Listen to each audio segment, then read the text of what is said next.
السلام عليكم ورحمة الله وبركاته.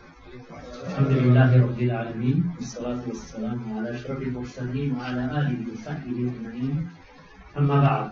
So we move into the second session or the second part of this evening, which is actually a lovely evening if you're from the West.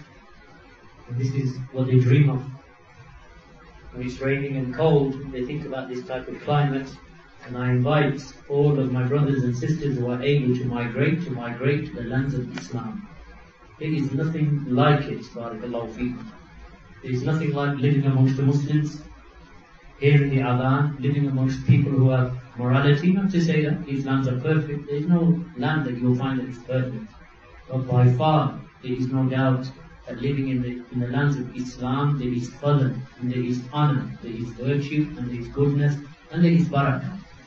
Living amongst the kuffar in their lands, where you are surrounded from every side by the unbelievers and their religion and their culture and their wicked behavior and their immoral conduct, whether it be drinking or fornication or nightclubs, all of that, barakallahu feekum, free yourselves from it, prepare yourselves financially, economically, start investing in the lands of Islam, and we welcome you to Islamabad.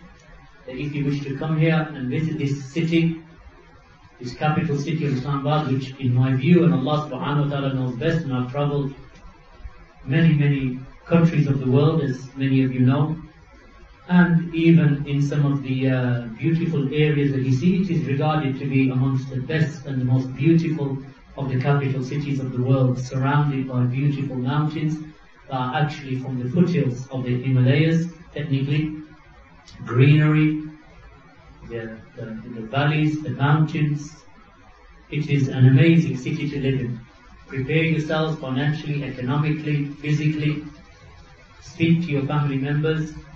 Wives, speak to your husbands. Husbands, speak to your families, your parents, and make that move. To begin with, just visit.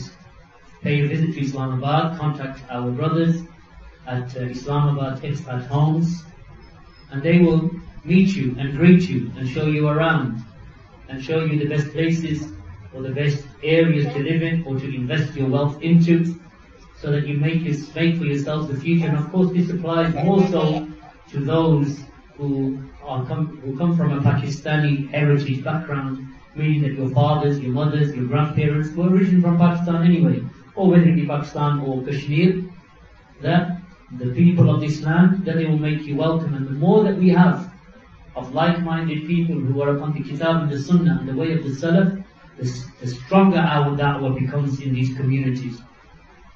And inshallah, you have trustworthy brothers here at the Markaz. And there are dozens and dozens of them now, alhamdulillah, with their families. Many of them are expats that have already moved here, and there are many others that are moving. From them, inshallah, we are expecting our brother Abu Hafsa Kashif Khan to at some stage make that move, and likewise the likes of our brothers Abu Iyad, Amjad Rafiq and others, to become more and more visible and more frequent in their visits to this land.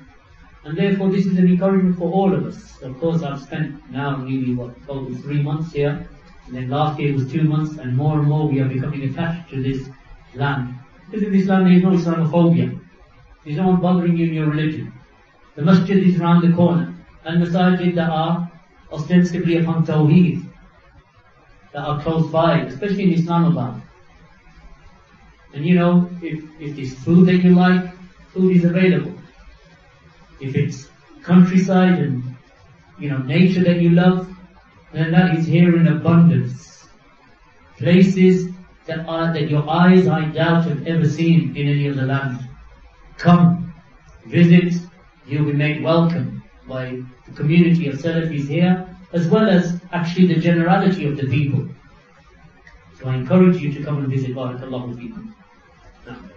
And now we'll continue with the Q&A, inshallah, this second session. And our brother Al-Ustad Zubair Abbasi, who is sitting on my right, and our brother Al-Ustad Tariq Brohi, who is sitting on my left. These are from the students of knowledge that we have here in Islamabad, and I encourage the brothers and sisters to make contact with them. They are fluent in Urdu. They are well versed in the Arabic language. They are people who have with them, walillahi alhamd, the knowledge of the Sharia. What more can you ask for? Barakallahu feekum. What more can you ask for? So we'll begin inshallah with this Q&A. To what extent is loving a Muslim country or showing nationalism allowed? Then, as for loving the lands of Islam, then that is an obligation. Loving the lands of Islam is an obligation. Whether it be this land, or the Kingdom of Saudi Arabia, or whether it be Egypt or Morocco, these are all diyar of Islam.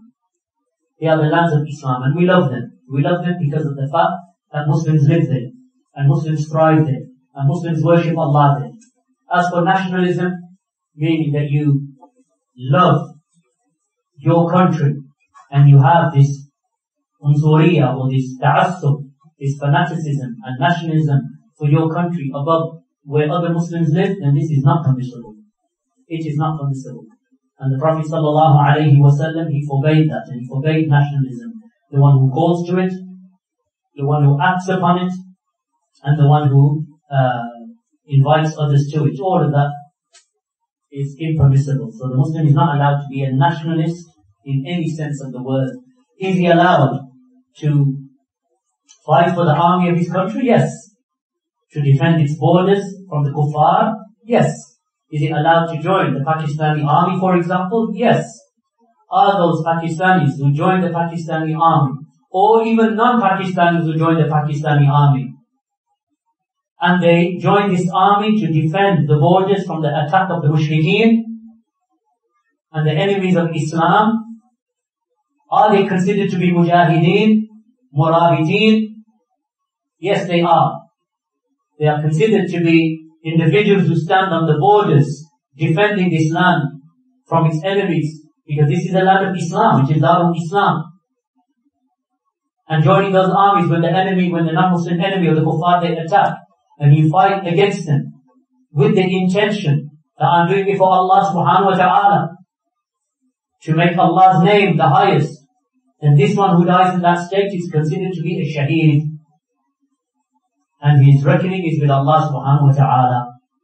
And likewise that goes for other armies, whether it be the army of Saudi Arabia or Kuwait, or other than them from the Muslim nations. Joining those armies is permissible. As for joining, what they refer to as insurgent groups and private armies, then it is not permissible. To join those jama'at and those sects that set up their own private armies, and then they say we're making jihad in this place and that place, then that is what is haram. The army and the Muslims, they fight under the Muslim ruler. Whether that Muslim ruler is pious or whether he is tyrannical, which is not.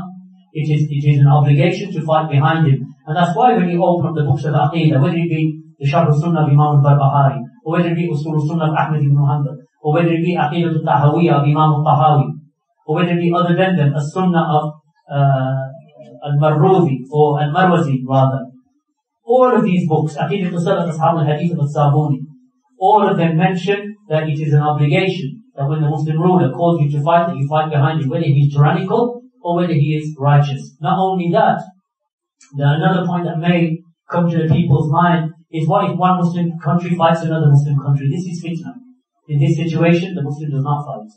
Just like in the time when some of the trials took place, and Allah subhanahu wa ta'ala be pleased with all of the Sahaba radiallahu anhum ajma'een, that when the trials took place between them, the majority of the Sahaba, the vast majority of the Sahaba did not partake in any of those battles.